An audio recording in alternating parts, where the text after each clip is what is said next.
TV Punjab ਦੇਖ ਰਹੇ ਸਾਰੇ ਦਰਸ਼ਕਾਂ ਦਾ ਸਵਾਗਤ ਹੈ।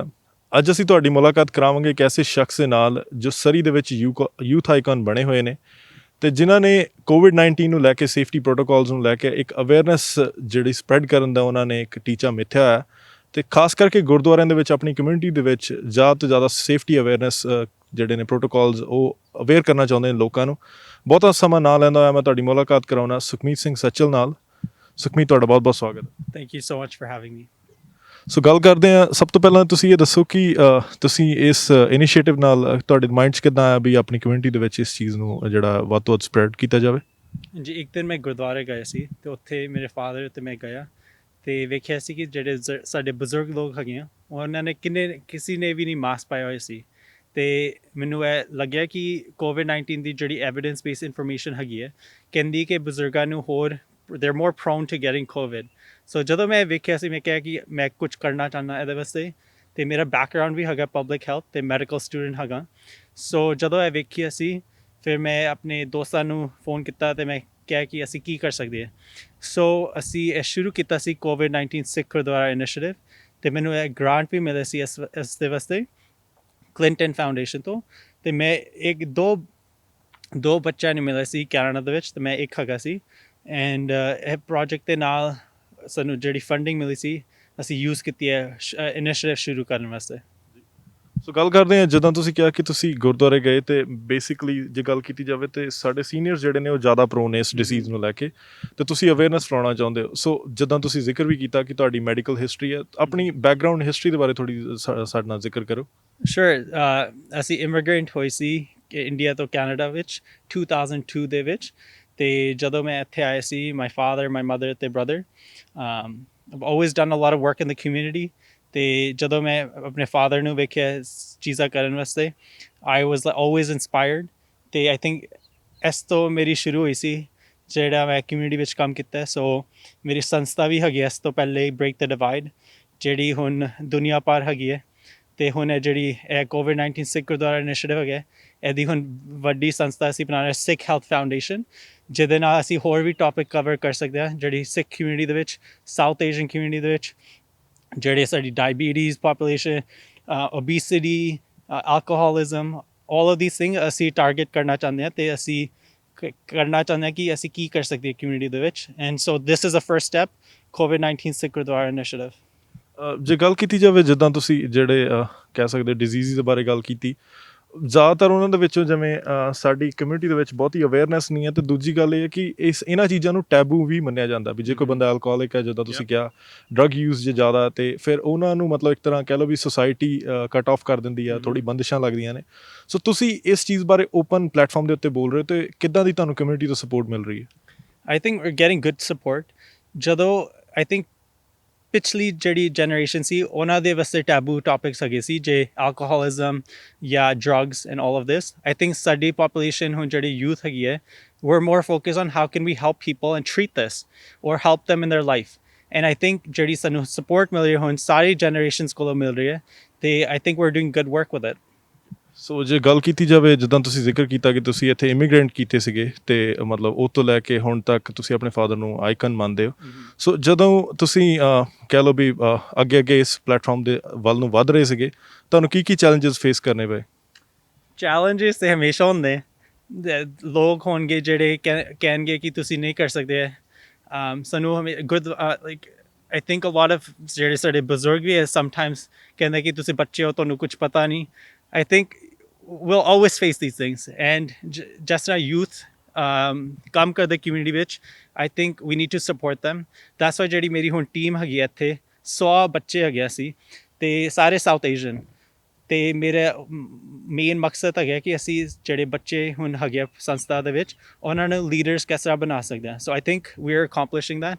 ਜੋ ਵੀ ਸੁਸਾਇਟੀ ਕਹਿੰਦੀ ਅਸੀਂ ਮੰਨਦੇ ਹਾਂ ਲੇਕਿਨ ਅਸੀਂ ਹਮੇਸ਼ਾ ਕਹਿੰਦੇ ਹਾਂ ਕਿ ਅਸੀਂ ਕੀ ਕੰਮ ਅੱਛਾ ਕਰ ਸਕਦੇ ਹਾਂ ਕਮਿਊਨਿਟੀ ਦੇ ਵਿੱਚ ਅਤੇ I think we are doing that. So ਜੇ ਗੱਲ ਕੀਤੀ ਜਾਵੇ ਤੁਸੀਂ ਜਿੱਦਾਂ ਜ਼ਿਕਰ ਵੀ ਕੀਤਾ ਕਿ ਤੁਸੀਂ ਮੈਗਿਲ ਯੂਨੀਵਰਸਿਟੀ ਵੀ ਪੜ੍ਹੇ ਹੋ, UBC 'ਚ ਵੀ ਪੜ੍ਹੇ ਹੋ, ਸੋ ਤੁਹਾਡਾ ਕਿੱਦਾਂ ਦਾ ਐਕਸਪੀਰੀਅੰਸ ਰਿਹਾ ਉੱਥੇ? ਅੱਛਾ ਸੀ। I did my ਅੰਡਰਗ੍ਰੈਡ at ਮੈਗਿਲ। ਉਸ ਤੋਂ ਬਾਅਦ ਫਿਰ ਮੈਂ ਪਬਲਿਕ ਹੈਲਥ ਪੜ੍ਹੀ ਸੀ ਵੈਸਟਰਨ ਯੂਨੀਵਰਸਿਟੀ ਲੰਡਨ ਓਨਟਾਰੀਓ ਦੇ ਵਿੱਚ ਅਤੇ ਫਿਰ ਹੁਣ ਮੈਡੀਕਲ ਸਕੂਲ UBC ਦੇ ਵਿੱਚ ਹੁਣ ਸੈਕਿੰਡ ਈਅਰ ਵਿੱਚ ਹੈਗਾ ਅਤੇ ਇੱਥੇ ਮੈਨੂੰ ਬਹੁਤ ਓਪਰਚੁਨਿਟੀਜ਼ ਮਿਲ ਰਹੀਆਂ ਮੇਰੀ ਪੈਸ਼ਨ ਦੇ ਵਾਸਤੇ ਜਿਹੜਾ ਮੈਡੀਸਿਨ ਹੈਗਾ, and I have 2 more years until I complete medical school. ਜੇ ਜ਼ਿਕਰ ਕੀਤਾ ਜਾਵੇ, ਮੰਨਿਆ ਜਾਂਦਾ ਵੀ ਜਿਹੜੇ ਬੰਦੇ UBC ਜਾਂਦੇ ਨੇ ਜਿਹੜੇ ਪ੍ਰੋਗਰਾਮਸ ਦੇ ਅਧੀਨ, ਵੀ ਉਹਨਾਂ ਕੋਲ ਟਾਈਮ ਨਹੀਂ ਹੁੰਦਾ ਕੁਛ ਵੀ ਕਰਨ ਦੇ ਲਈ, ਕੋਈ ਮਤਲਬ ਐਕਸਟਰਾ ਕਰਿਕੂਲਰ ਐਕਟੀਵਿਟੀਜ਼ ਨਹੀਂ ਕਰ ਸਕਦੇ, ਬਹੁਤ ਟਾਈਮ ਬਾਉਂਡ ਹੁੰਦੇ ਆ। ਤੇ ਤੁਸੀਂ ਕਿੱਦਾਂ ਇੱਕ ਇਨੀਸ਼ੀਏਟਿਵ ਨੂੰ ਪੂਰਾ ਡੈਡੀਕੇਸ਼ਨ ਵੀ ਦੇ ਰਹੇ ਹੋ ਤੇ ਨਾਲ ਪੜ੍ਹ ਵੀ ਰਹੇ ਹੋ, ਇਹ ਚੀਜ਼ਾਂ ਕਿੱਦਾਂ ਮੈਨੇਜ ਕਰ ਰਹੇ ਹੋ? ਹਾਂਜੀ, ਸੋ ਜੇ ਤੁਸੀਂ ਮੇਰੇ ਪਿੱਛੇ ਵੇਖੋਗੇ, ਦੋ ਅਮੇਜ਼ਿੰਗ ਹੈਗੇ ਮੇਰੇ ਫਰੈਂਡਸ, ਤੇ ਇਹ ਵੀ ਮੇਰੇ ਸੰਸਥਾ ਦੇ ਵਿੱਚ ਹੈਗੇ ਆ। ਸੋ ਮੈਂ ਸ਼ਾਇਦ ਇਹ ਫਾਊਂਡ ਕੀਤਾ ਹੋਏਗਾ COVID-19 ਸਿੱਖ ਗੁਰਦੁਆਰਾ ਇਨੀਸ਼ੀਏਟਿਵ, ਲੇਕਿਨ ਇਹਨਾਂ ਨੇ ਬਹੁਤ ਇਨੀਸ਼ੀਏਟਿਵ ਲਿੱਤਾ ਆਪਣੇ ਆਪ। ਬਹੁਤ ਲੋਕਾਂ ਨੇ ਮੈਨੂੰ ਇੰਟਰਵਿਊਜ਼ ਦਿੱਤੀਆਂ ਕਿ ਅਸੀਂ ਇਸ ਪ੍ਰੋਜੈਕਟ 'ਤੇ ਕੋਆਰਡੀਨੇਟਰ ਬਣਨਾ ਚਾਹੁੰਦੇ ਹਾਂ, ਲੇਕਿਨ ਮੈਂ ਇਹਨਾਂ ਨੂੰ ਚੁਣਿਆ ਕਿਉਂਕਿ ਇਹਨਾਂ ਦੀ ਐਕਸਪੀਰੀਅੰਸ ਜਿਹੜੀ ਹੈਗੀ ਸੀ, ਮੈਨੂੰ ਪਤਾ ਸੀ ਕਿ ਇਸ ਸੰਸਥਾ ਨੂੰ ਗਰੋ ਕਰ ਸਕਦੀ ਹੈ। ਸੋ ਇੱਕ ਪ੍ਰੋਜੈਕਟ ਕੋਆਰਡੀਨੇਟਰ ਹੈਗਾ, ਇੱਕ ਵੋਲੰਟੀਅਰ ਕੋਆਰਡੀਨੇਟਰ ਹੈਗਾ, ਇੱਕ ਰਿਸਰਚ ਕੋਆਰਡੀਨੇਟਰ। ਅਤੇ ਇਹ ਪ੍ਰੋਸੈਸ ਐਂਡ ਜਰਨੀ ਦੇ ਵਿੱਚ ਮੈਨੂੰ ਸਮਝ ਆਈ ਹੈ ਕਿ ਤੁਸੀਂ ਸਾਰਾ ਕੁਝ ਆਪਣੇ ਆਪ ਨਹੀਂ ਕਰ ਸਕਦੇ, ਅਤੇ ਚੀਜ਼ ਤੁਸੀਂ ਕਰ ਸਕਦੇ ਹੋ ਹੈਗੀ ਹੈ ਅੱਛੀ ਟੀਮ ਲੈ ਕੇ ਆਉਣੀ, ਅਤੇ ਉਹਨਾਂ ਦੀ ਮੋਰਲ ਕਿਸ ਤਰ੍ਹਾਂ ਉੱਤੇ ਹੋ ਸਕਦੀ ਹੈ। ਸੋ ਹੁਣ ਜਿਹੜੇ ਸਾਡੇ 100 ਯੂਥ ਹੈਗੇ ਆ, ਉਹਨਾਂ ਨੂੰ ਲੈ ਕੇ ਆਇਆ ਮੈਂ ਕਿਉਂਕਿ ਉਹਨਾਂ ਨੂੰ ਹੁਣ ਫਿਊਚਰ ਲੀਡਰਸ ਮੈਂ ਬਣਾਉਣਾ ਚਾਹੁੰਦਾ। ਜਿਹੜੀ ਓਪਰਚੁਨਿਟੀਜ਼ ਮੈਨੂੰ ਜਾਂ ਮੇਰੇ ਬ੍ਰਦਰ ਨੂੰ ਮਿਲੀਆਂ after seeing my father doing amazing things in the community, ਜਾਂ ਜੋ ਵੀ ਚੀਜ਼ਾਂ ਮੈਨੂੰ ਓਪਰਚੁਨਿਟੀਜ਼ ਮਿਲੀਆਂ, ਹੁਣ ਮੈਂ ਆਪਣੇ ਨੈਕਸਟ ਜਨਰੇਸ਼ਨ ਨੂੰ ਪਾਸ ਕਰਨਾ ਚਾਹੁੰਦਾ ਕਿ ਤੁਸੀਂ ਵੀ ਇਸ ਤਰ੍ਹਾਂ ਚੀਜ਼ਾਂ ਕਰੋ ਆਪਣੀ ਕਮਿਊਨਿਟੀ ਵਿੱਚ, ਜੋ ਵੀ ਤੁਹਾਡਾ ਪੈਸ਼ਨ ਹੈਗਾ ਤੁਸੀਂ ਉਹ ਕਰੋ। ਸੋ ਜੇ ਗੱਲ ਕੀਤੀ ਜਾਵੇ, ਜਿੱਦਾਂ ਤੁਸੀਂ ਇਸ ਇਨੀਸ਼ੀਏਟਿਵ ਦੇ ਵਿੱਚ ਗੁਰਦੁਆਰਾਜ਼ ਬੇਸਿਕਲੀ ਉਹਨਾਂ ਦੇ ਉੱਥੇ ਜਾਣ ਲੱਗੇ, ਤੇ ਗੁਰਦੁਆਰਿਆਂ ਵੱਲੋਂ ਕਿੱਦਾਂ ਦਾ ਤੁਹਾਨੂੰ ਮਤਲਬ ਸਪੋਰਟ ਮਿਲੀ ਹੈ ਹੁਣ ਤੱਕ? ਬਹੁਤ ਅੱਛੀ ਸਪੋਰਟ। ਜਦੋਂ ਅਸੀਂ ਗੁਰੂ ਨਾਨਕ ਸਿੰਘ ਗੁਰਦੁਆਰਾ ਗਏ ਸੀ ਪਹਿਲੇ ਦਿਨ, ਉਹ ਕਹਿੰਦੇ ਕਿ ਤੁਸੀਂ ਜੋ ਵੀ ਚਾਹੁੰਦੇ ਹੋ ਗੁਰਦੁਆਰੇ ਦੇ ਵਿੱਚ ਕਰਨ ਵਾਸਤੇ ਤੁਸੀਂ ਕਰ ਲਓ, ਇਹ ਤੁਹਾਡੀ ਫਲੋਰ ਹੈਗੀ ਹੁਣ, ਤੁਸੀਂ ਜੋ ਵੀ ਚਾਹੁੰਦੇ ਹੋ ਕਰੋ। ਅਤੇ ਆਈ ਥਿੰਕ ਸਾਨੂੰ ਅਫਕੋਰਸ ਸੈਟਬੈਕਸ ਹੈਗੇ, ਚੈਲੰਜਸ ਮਿਲੇ ਸੀ, ਲੇਕਿਨ ਅਸੀਂ ਹਮੇਸ਼ਾ ਉਹਨਾਂ ਨਾਲ ਗੱਲ ਕੀਤੀ ਸੀ ਕਿ ਅਸੀਂ ਕਿਸ ਤਰ੍ਹਾਂ how can we work together to help improve these. ਸੋ ਹੁਣ ਜਿਹੜਾ ਸਾਡਾ ਸਿਸਟਮ ਹੈਗਾ ਗੁਰਦੁਆਰੇ ਦੇ ਵਿੱਚ ਬਹੁਤ ਅੱਛਾ ਹੈਗਾ। ਜਦੋਂ ਕੋਈ ਅੰਦਰ ਆਉਂਦਾ, ਉਹਨਾਂ ਨੂੰ 3 ਚੀਜ਼ਾਂ ਅਸੀਂ ਸਿਖਾਉਂਦੇ ਹਾਂ। ਹੱਥ ਕਿਸ ਤਰ੍ਹਾਂ ਧੋਣੇ ਪ੍ਰੋਪਰਲੀ, ਤੁਸੀਂ ਆਪਣੇ ਮਾਸਕ ਇਹ ਜਿਹੜੇ ਪੱਗ ਦੇ ਨਾਲ ਟਾਈ ਕਰ ਸਕਦੇ ਹੋ ਅਸੀਂ ਉਹ ਦਿੰਦੇ ਹਾਂ, ਅਤੇ ਕਹਿੰਦੇ ਹਾਂ ਕਿ ਤੁਸੀਂ ਕਿਸ ਤਰ੍ਹਾਂ ਧੋ ਸਕਦੇ ਹੋ ਅਤੇ ਤੁਸੀਂ ਕਿਸ ਤਰ੍ਹਾਂ ਸਟੋਰ ਕਰ ਸਕਦੇ ਹੋ, so that next time you can wear it and it's clean. ਤੀਜੀ ਚੀਜ਼ ਹੈਗੀ ਹੈ ਫਿਜ਼ੀਕਲ ਡਿਸਟੈਂਸਿੰਗ। ਸੋ ਉਹਨੂੰ ਸਿਖਾਉਂਦੇ ਹਾਂ, ਲੋਕਾਂ ਨੂੰ ਸਿਖਾਉਂਦੇ ਹਾਂ ਕਿ ਤੁਸੀਂ 6 ਫੁੱਟ ਅਪਾਰਟ ਰਹੋ, ਜਿੰਨਾ ਸਾਈਜ਼ ਮੇਰੀ ਪੱਗ ਦੀ ਹੈਗੀ ਹੈ ਉਹਨਾਂ ਸਾਈਜ਼। ਸੋ ਸਾਡੇ ਕੋਲ ਕਾਰਡਬੋਰਡ ਬਾਕਸ ਕਾਰਡਬੋਰਡ ਇਨਫੋਗ੍ਰਾਫਿਕ ਅਸੀਂ ਕ੍ਰੀਏਟ ਕੀਤੀ ਸੀ ਕਿ ਜਦੋਂ ਤੁਸੀਂ ਗੁਰਦੁਆਰੇ ਵਿੱਚ ਅੰਦਰ ਆਉਂਦੇ ਹੋ, ਪਹਿਲੀ ਚੀਜ਼ ਤੁਸੀਂ ਵੇਖਦੇ ਹੋ ਹੈਗਾ 6 ਫੁੱਟ ਦੀ ਪੱਗ, ਅਤੇ 2 ਬੰਦਿਆਂ ਫੜੀ ਹੋਈ ਹੈ, ਅਤੇ ਜਦੋਂ ਵੇਖ ਸਕਦੇ ਕੋਈ ਬੰਦਾ, ਉਹਨਾਂ ਨੂੰ ਫਿਰ ਸਮਝ ਆ ਜਾਂਦੀ ਹੈ ਕਿ 6 ਫੁੱਟ ਕਿੰਨਾ ਹੁੰਦਾ। ਸੋ ਜੇ ਗੱਲ ਕੀਤੀ ਜਾਵੇ, ਜਿੱਦਾਂ ਤੁਸੀਂ ਜ਼ਿਕਰ ਕੀਤਾ ਵੀ ਅਸੀਂ ਤੁਸੀਂ ਜਿਵੇਂ ਕਹਿ ਸਕਦੇ ਹੋ ਕਿ ਸੀਨੀਅਰਸ ਜਿਹੜੇ ਨੇ ਉਹਨਾਂ ਨੂੰ ਤੁਸੀਂ ਇੱਕ ਤਰ੍ਹਾਂ ਅਵੇਅਰਨੈਸ ਦੇ ਵਿੱਚ ਕ੍ਰੀਏਟ ਕਰ ਰਹੇ ਹੋ, ਅਤੇ ਜੇ ਗੱਲ ਕੀਤੀ ਜਾਵੇ ਸੀਨੀਅਰਸ ਜਿਹੜੇ ਨੇ ਉਹਨਾਂ ਨੂੰ ਕਈ ਵਾਰੀ ਲੈਂਗੁਏਜ ਬੈਰੀਅਰ ਦੀ ਵੀ ਪ੍ਰੋਬਲਮ ਆਉਂਦੀ ਹੈ, ਸੋ ਉਹ ਜਿਹੜਾ ਸਟੈਪ ਆ ਉਹ ਤੁਸੀਂ ਕਿੱਦਾਂ ਓਵਰਕਮ ਕੀਤਾ? ਹਾਂਜੀ, ਸੋ ਜਿਹੜੀ ਇਨਫੋਰਮੇਸ਼ਨ ਗਵਰਨਮੈਂਟ ਕੋਲੋਂ ਆ ਰਹੀ ਹੈ, ਡਾਕਟਰ ਬੌਨੀ ਹੈਨਰੀ, ਉਹ ਜਿਹੜੇ ਸਿਖਾ ਰਹੇ ਉਹ ਮੇਨਲੀ ਇੰਗਲਿਸ਼ ਵਿੱਚ ਹੈਗੀ ਹੈ। ਸੋ ਅਸੀਂ ਇਹ ਪ੍ਰੋਬਲਮ ਵੇਖੀ ਸੀ ਕਿ ਅਸੀਂ ਹੁਣ ਪੰਜਾਬੀ ਵਿੱਚ ਕਿਸ ਤਰ੍ਹਾਂ ਇਨਫੋਰਮੇਸ਼ਨ ਦੇ ਸਕਦੇ ਹਾਂ ਲੋਕਾਂ ਨੂੰ। ਸੋ ਹੁਣ ਅਸੀਂ ਫਰੇਜ਼ਰ ਹੈਲਥ ਦੇ ਨਾਲ ਕੰਮ ਕਰ ਰਹੇ ਹਾਂ, ਜਿਹੜੇ ਉਹ ਸਾਨੂੰ ਐਵੀਡੈਂਸ ਬੇਸਡ ਇਨਫੋਰਮੇਸ਼ਨ ਦੇ ਰਹੇ ਇੰਗਲਿਸ਼ ਵਿੱਚ ਅਤੇ ਪੰਜਾਬੀ ਵਿੱਚ, ਅਤੇ ਅਸੀਂ ਉਹਨੂੰ ਲੈਂਦੇ ਹਾਂ ਅਤੇ ਉਹਦੀ ਇਨਫੋਗ੍ਰਾਫਿਕਸ ਬਣਾਉਂਦੇ ਹਾਂ ਜਿਹੜੀ ਇੰਗਲਿਸ਼ ਵਿੱਚ ਵੀ ਹੁੰਦੀ ਹੈ ਅਤੇ ਪੰਜਾਬੀ ਵਿੱਚ ਵੀ। ਸੋ ਹੁਣ ਜਦੋਂ ਲੋਕ ਗੁਰਦੁਆਰੇ ਵਿੱਚ ਆਉਂਦੇ, ਸਾਡੇ ਵੋਲੰਟੀਅਰ ਸਾਰਿਆਂ ਨੂੰ ਈਦਰ ਪੰਜਾਬੀ ਆਉਂਦੀ ਹੈ ਜਾਂ ਹਿੰਦੀ ਆਉਂਦੀ ਹੈ, ਇੰਗਲਿਸ਼ ਆਉਂਦੀ ਹੈ, ਅਤੇ ਲੋਕਾਂ ਨਾਲ ਉਹ ਪੰਜਾਬੀ ਵਿੱਚ ਹੀ ਗੱਲ ਕਰਦੇ ਆ। ਸੋ ਉਹਨਾਂ ਨੂੰ ਸਮਝ ਆ ਜਾਂਦੀ ਹੈ ਜਦੋਂ ਬੱਚੇ ਪੰਜਾਬੀ ਵਿੱਚ ਉਹਨਾਂ ਨੂੰ ਦੱਸਦੇ ਹੈ ਕਿਸ ਤਰ੍ਹਾਂ ਆਪਣੇ ਹੱਥ ਧੋਣੇ ਹੈ, ਮਾਸਕ ਕਿਸ ਤਰ੍ਹਾਂ ਪਾਉਣਾ ਹੈ, ਜਾਂ ਫਿਜ਼ੀਕਲ ਡਿਸਟੈਂਸਿੰਗ ਦਾ ਮਤਲਬ ਕੀ ਹੈ। I think it's really working well. ਤੁਹਾਡਾ ਗੱਲਬਾਤ ਕਰਨ ਲਈ ਬਹੁਤ ਬਹੁਤ ਧੰਨਵਾਦ। Thank you so much. ਇਸੇ ਇਨੀਸ਼ੀਏਟਿਵ ਦੇ ਵਿੱਚ ਤੁਹਾਡੇ ਨਾਲ ਇਹਨਾਂ ਨਾਲ ਜਿਹੜੇ ਹੋਰ ਵਲੰਟੀਅਰਸ ਜੁੜੇ ਹੋਏ ਨੇ, ਅਸੀਂ ਉਹਨਾਂ ਦੀ ਗੱਲਬਾਤ ਤੁਹਾਡੇ ਨਾਲ ਕਰਾਉਂਦੇ ਹਾਂ। ਸਤਿ ਸ਼੍ਰੀ ਅਕਾਲ ਜੀ। ਸਤਿ ਸ਼੍ਰੀ ਅਕਾਲ ਜੀ, ਤੁਹਾਡਾ ਨਾਮ? ਤਵਲੀਨ ਕੌਰ ਰਾਮਗੜੀਆ। ਸੋ ਜੇ ਗੱਲ ਕੀਤੀ ਜਾਵੇ, ਤੁਸੀਂ ਜਿੱਦਾਂ ਇਸ ਇਨੀਸ਼ੀਏਟਿਵ ਦੇ ਵਿੱਚ ਜੁੜੇ ਹੋਏ ਹੋ ਅਤੇ ਤੁਹਾਨੂੰ ਚੁਣਿਆ ਗਿਆ ਇਸ ਚੀਜ਼ ਦੇ ਲਈ, ਤੁਹਾਨੂੰ ਕੀ ਚੈਲੰਜਸ ਫੇਸ ਕਰਨੇ ਪਏ ਹੁਣ ਤੱਕ?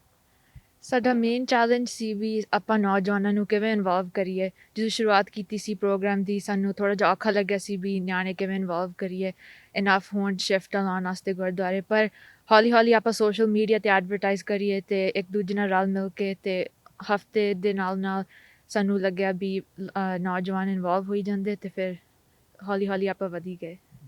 ਸੋ ਜੇ ਜ਼ਿਕਰ ਕੀਤਾ ਜਾਵੇ, ਜਿਵੇਂ ਉਹਨਾਂ ਤੋਂ ਵੀ ਪੁੱਛਿਆ ਗਿਆ ਇਸ ਚੀਜ਼ ਬਾਰੇ ਕਿ ਸੀਨੀਅਰਸ ਜਿਹੜੇ ਨੇ ਉਹ ਉਹਨਾਂ ਨਾਲ ਕਿਤੇ ਨਾ ਕਿਤੇ ਲੈਂਗੁਏਜ ਬੈਰੀਅਰ ਦੀ ਪ੍ਰੋਬਲਮ ਆਉਂਦੀ ਹੈ, ਕਿਤੇ ਨਾ ਕਿਤੇ ਕਮਿਊਨੀਕੇਸ਼ਨ ਬੈਰੀਅਰ ਦੀ ਪ੍ਰੋਬਲਮ ਆਉਂਦੀ ਹੈ। ਕਈ ਵਾਰੀ ਤੇ ਕੁਝ ਕੇਸਿਸ ਵਿੱਚ ਇੱਦਾਂ ਵੀ ਹੋ ਸਕਦਾ ਕਿ ਜਿਵੇਂ ਉਹ ਪੰਜਾਬੀ ਵੀ ਨਾ ਪੜ੍ਹ ਸਕਦੇ ਹੋਣ। ਸੋ ਉਸ ਜਿਹੜਾ ਸਟੈਪ ਹੈ ਜਾਂ ਉਸ ਚੈਲੰਜ ਨੂੰ ਤੁਸੀਂ ਕਿੱਦਾਂ ਓਵਰਕਮ ਕੀਤਾ? ਉਸ ਵਾਸਤੇ ਆਪਾਂ ਇਨਫੋਗ੍ਰਾਫਿਕ, ਜਿਵੇਂ ਸੁਖਮੀਤ ਨੇ ਮੈਂਸ਼ਨ ਕੀਤਾ ਸੀ, ਪੋਸਟਰ ਬਣਾਇਆ ਆਪਾਂ, ਉਹਦੇ ਵਿੱਚ ਪੰਜਾਬੀ ਦੇ ਨਾਲ ਲਿਖਿਆ। ਪਰ ਜਿਨ੍ਹਾਂ ਨੂੰ ਪੰਜਾਬੀ ਪੜ੍ਹਨੀ ਨਹੀਂ ਆਉਂਦੀ ਉਹਨਾਂ ਨੂੰ ਆਪਾਂ ਜਿਵੇਂ ਡੈਮੋਨਸਟ੍ਰੇਟ ਕਰ ਸਕਦੇ ਹਾਂ। ਜਿਵੇਂ ਐਕਚੁਅਲੀ ਜਦ ਆਪਾਂ ਲੰਗਰ ਹਾਲ ਵਿੱਚ ਗਏ ਸੀ, ਉਹ ਦੇਖਣ ਨੂੰ ਅੰਕਲ ਉੱਥੇ ਉਹਨਾਂ ਨੇ ਕਿਹਾ ਸੀ ਵੀ ਜੇ ਤੁਸੀਂ ਹੱਥ ਜੋੜ ਕੇ ਕਹਿ ਦਿਓ ਬੇਨਤੀ ਹੈ ਵੀ ਮਾਸਕ ਪਾ ਲਓ, ਜੇ ਇੱਦਾਂ ਐਕਸ਼ਨ ਵੀ ਕਰ ਲਓ, ਉਸ ਹਿਸਾਬ ਨਾਲ ਉਹਨਾਂ ਨੂੰ ਸਮਝ ਲੱਗ ਜਾਂਦਾ। ਤੁਹਾਡਾ ਗੱਲਬਾਤ ਕਰਨ ਲਈ ਬਹੁਤ ਬਹੁਤ ਧੰਨਵਾਦ। Thank you. ਸੋ ਇੱਕ ਹੋਰ ਵਲੰਟੀਅਰ ਸਾਡੇ ਨਾਲ ਜੁੜੇ ਹੋਏ ਨੇ, ਉਹਨਾਂ ਦੀ ਗੱਲਬਾਤ ਤੁਹਾਡੇ ਨਾਲ ਕਰਾਉਂਦੇ ਆ ਜੀ। ਤੁਹਾਡਾ ਨਾਮ? ਆਨੰਦਤਾ ਜੋਸ਼ੀ। ਸੋ ਤੁਸੀਂ ਇਸ ਇਨੀਸ਼ੀਏਟਿਵ ਦੇ ਵਿੱਚ ਕਿੱਦਾਂ ਜੁੜੇ ਸਨ, ਦੱਸ ਸਕਦੇ ਹੋ? ਮੈਂ ਇਸ ਇਨੀਸ਼ੀਏਟਿਵ ਦੀ ਪ੍ਰੋਜੈਕਟ ਕੋਆਰਡੀਨੇਟਰ ਹੈਗੀ ਹਾਂ ਅਤੇ ਅਸੀਂ ਸਪਟੈਂਬਰ ਤੋਂ ਸ਼ੁਰੂ ਕੀਤਾ ਸੀ, ਮੈਂ ਸੁਖਮੀਤ ਅਤੇ ਤਵਲੀਨ ਨੇ। ਅਤੇ ਅਸੀਂ ਹੁਣ ਆਲਮੋਸਟ 100 ਵੋਲੰਟੀਅਰਸ ਹੋ ਗਏ ਨੇ ਸਾਡੇ ਕੋਲ, ਸਾਡੀ ਫਾਊਂਡੇਸ਼ਨ ਦੇ ਥੱਲੇ। ਅਤੇ ਅਸੀਂ ਹੁਣ ਦੂਜੇ ਗੁਰਦੁਆਰਿਆਂ 'ਚ ਵੀ ਸਪਰੈਡ ਕਰਨ ਦੀ ਕੋਸ਼ਿਸ਼ ਕਰ ਰਹੇ ਹੈਗੇ ਹਾਂ। ਤੁਹਾਨੂੰ ਲੱਗ ਨਹੀਂ ਰਿਹਾ ਕਿ ਅੱਗੇ ਦੀਵਾਲੀ ਆਉਣ ਵਾਲੀ ਹੈ ਅਤੇ ਫਰੇਜ਼ਰ ਹੈਲਥ ਦੇ ਵਿੱਚ ਕੇਸਿਸ ਲਗਾਤਾਰ ਵੱਧ ਰਹੇ ਆ? ਜੇ ਗੱਲ ਕੀਤੀ ਜਾਵੇ ਲੋਅਰ ਮੇਨਲੈਂਡ ਦੀ, ਖਾਸ ਕਰਕੇ ਆਪਣੇ ਏਰੀਏ ਦੀ, ਅਤੇ ਕੇਸਿਸ ਲਗਾਤਾਰ ਵੱਧ ਰਹੇ। ਸੋ ਕਿਤੇ ਨਾ ਕਿਤੇ ਕੀ ਲੈਂਗੁਏਜ ਬੈਰੀਅਰ ਦੀ ਪ੍ਰੋਬਲਮ ਆ ਰਹੀ ਹੈ ਜਾਂ ਅਵੇਅਰਨੈਸ ਘੱਟ ਹੈ? ਆਈ ਥਿੰਕ ਕਿਉਂਕਿ ਹੁਣ ਅਸੀਂ ਜਿਹੜੇ ਸਾਰੇ ਗੁਰਦੁਆਰੇ 'ਚ ਇਕੱਠੇ ਹੁੰਦੇ ਆ ਲੋਕ, ਇਹ ਕੋਵਿਡ ਪਹਿਲਾਂ ਕਦੇ ਸਾਡੀ ਕਮਿਊਨਿਟੀ ਜਾਂ ਪੂਰੀ ਦੁਨੀਆ 'ਚ ਨਹੀਂ ਹੋਇਆ ਅਤੇ ਬਹੁਤ ਨਇਆ ਹੈਗਾ। ਤਾਂ ਉਹਦੇ ਯੂਜ਼ ਟੂ ਹੋਣ ਕਰਕੇ ਕਾਫੀ ਪ੍ਰੋਬਲਮਸ ਆ ਰਹੀਆਂ। ਫਰੇਜ਼ਰ ਹੈਲਥ ਕਰਕੇ ਸਾਡੀ ਕਮਿਊਨਿਟੀ ਬਹੁਤ ਜ਼ਿਆਦਾ ਵੱਡੀ ਹੈ। ਸਰੀ ਤੁਸੀਂ ਲੈ ਲਓ, ਐਬਸਰੋਇਡ ਏਰੀਆ ਲੈ ਲਓ, ਅਤੇ ਕਿਉਂਕਿ ਲੈਂਗੁਏਜ ਬੈਰੀਅਰ ਆਫ ਕੋਰਸ ਇੱਕ ਸਭ ਤੋਂ ਵੱਡਾ ਇਸ਼ੂ ਹੈ। ਕਿਉਂਕਿ ਜਿੰਨੇ ਵੀ ਤੁਸੀਂ ਇੰਟਰਵਿਊਜ਼ ਦੇਖੋਗੇ ਜਾਂ ਔਨਲਾਈਨ ਚੀਜ਼ਾਂ ਦੇਖੋਗੇ, ਉਹ ਇੰਗਲਿਸ਼ ਮੋਸਟਲੀ 'ਚ ਹੈਗੀਆਂ। ਅਤੇ ਕਈ ਸਾਡੇ ਐਲਡਰਲੀਜ਼ ਹੈਗੇ ਜੋ ਕੰਪਿਊਟਰ ਨਹੀਂ ਯੂਜ਼ ਕਰ ਸਕਦੇ, ਉਹਨਾਂ ਨੂੰ ਇੰਟਰਨੈਟ ਯੂਜ਼ ਨਹੀਂ ਕਰਨਾ ਆਉਂਦਾ। ਅਤੇ ਸਾਡੀ ਕੋਸ਼ਿਸ਼ ਇਹ ਹੈਗੀ ਹੈ ਕਿ ਸਾਨੂੰ ਪਤਾ ਉਹ ਸਭ ਤੋਂ ਜ਼ਿਆਦਾ ਗੁਰਦੁਆਰੇ ਜਾਂਦੇ ਆ, ਕਿ ਉੱਥੋਂ ਫਿਰ ਉਹ ਸਾਡੇ ਪੋਸਟਰਸ ਦੇਖ ਸਕਦੇ ਆ ਜਿਹੜੇ ਪੰਜਾਬੀ 'ਚ ਹੈਗੇ। ਜਿਹਨਾਂ ਨੂੰ ਪੰਜਾਬੀ ਪੜ੍ਹਨੀ ਵੀ ਨਹੀਂ ਆਉਂਦੀ, ਫਿਰ ਵੀ ਅਸੀਂ ਇੱਦਾਂ ਪੋਸਟਰਸ ਕ੍ਰੀਏਟ ਕੀਤੇ ਆ ਕਿ ਉਹ ਦੇਖ ਕੇ ਤੁਸੀਂ ਸਿੱਖ ਸਕਦੇ ਹੋ ਕਿ ਤੁਸੀਂ 6 ਫੀਟ ਦੀ ਦੂਰੀ ਰੱਖੋ, ਮਾਸਕ ਪਾਓ ਅਤੇ ਹੱਸ ਧੋ। ਅਤੇ ਆਈ ਥਿੰਕ ਉਸ ਤੋਂ ਬਾਅਦ ਸਾਨੂੰ ਲੱਗਦਾ ਕਿ ਹੁਣ ਥੋੜ੍ਹਾ ਫਰੇਜ਼ਰ ਹੈਲਥ ਕੇਸਿਸ 'ਚ ਕਮੀ ਦੇਖਣ ਨੂੰ ਮਿਲੂਗੀ। ਤੁਹਾਡਾ ਗੱਲਬਾਤ ਕਰਨ ਲਈ ਬਹੁਤ ਬਹੁਤ ਧੰਨਵਾਦ। Thank you. ਸੋ ਇਹ ਸਨ ਵਲੰਟੀਅਰਸ ਜਿਨ੍ਹਾਂ ਨੇ ਸਾਡੇ ਨਾਲ ਗੱਲਬਾਤ ਕੀਤੀ, ਸਾਨੂੰ ਦੱਸਿਆ ਕਿ ਕਿੱਦਾਂ ਉਹ ਇਨੀਸ਼ੀਏਟਿਵ ਉਹਨਾਂ ਨੇ ਲਿਆ ਕਿ ਗੁਰਦੁਆਰਿਆਂ ਦੇ ਵਿੱਚ ਅਵੇਅਰਨੈਸ ਕ੍ਰੀਏਟ ਕਰਨੀ ਹੈ, ਅਤੇ ਖਾਸ ਕਰਕੇ ਸੀਨੀਅਰਸ ਹੋ ਗਏ ਜਾਂ ਹੋਰ ਜਿਹੜੇ ਵੀ ਨੇ ਗਰੁੱਪਸ, ਏਜ ਗਰੁੱਪਸ ਨੇ, ਉਹਨਾਂ ਨੂੰ ਟਾਰਗੇਟ ਕਰਕੇ ਅਵੇਅਰਨੈਸ ਕ੍ਰੀਏਟ ਕੀਤੀ ਜਾਵੇ ਤਾਂ ਜੋ ਕੋਵਿਡ ਦੇ ਜਿਹੜੇ ਸਿੰਪਟਮਸ ਨੇ ਉਹਨਾਂ ਨੂੰ ਘਟਾਇਆ ਜਾ ਸਕਦੇ, ਕੋਵਿਡ ਦੇ ਕੇਸਿਸ ਨੂੰ ਘਟਾਇਆ ਜਾ ਸਕੇ। ਸੋ ਇਸ ਤਰ੍ਹਾਂ ਦੀ ਹੋਰ ਜਾਣਕਾਰੀ ਲੈ ਕੇ ਅਸੀਂ ਤੁਹਾਡੇ ਤੱਕ ਹਾਜ਼ਰ ਹੁੰਦੇ ਰਹਾਂਗੇ। ਤੁਸੀਂ ਦੇਖਦੇ ਰਹੋ TV ਪੰਜਾਬ। ਸਤਿ ਸ਼੍ਰੀ ਅਕਾਲ ਜੀ, ਮੈਂ ਨਿਰਮਲ ਮਾਨ, ਪੂਰਾ ਟੈਕ ਸੈਟਲਮੈਂਟ ਤੋਂ। ਇਹ ਤੁਸੀਂ ਵੀਡੀਓ ਦੇਖ ਰਹੇ ਸੀ TV ਪੰਜਾਬ ਦੇ ਉੱਤੇ। ਇਹੋ ਜਿਹੇ ਹੋਰ ਜਾਣਕਾਰੀ ਭਰਪੂਰ ਵੀਡੀਓ ਦੇਖਣ ਵਾਸਤੇ TV ਪੰਜਾਬ ਦੇ ਚੈਨਲ ਨੂੰ ਸਬਸਕ੍ਰਾਈਬ ਕਰੋ ਅਤੇ ਨਾਲ ਹੇਠ ਦਿੱਤੇ ਹੋਏ ਬੈਲ ਆਈਕਨ ਦੇ ਬਟਨ ਦਬਾਓ। ਸਤਿ ਸ਼੍ਰੀ ਅਕਾਲ।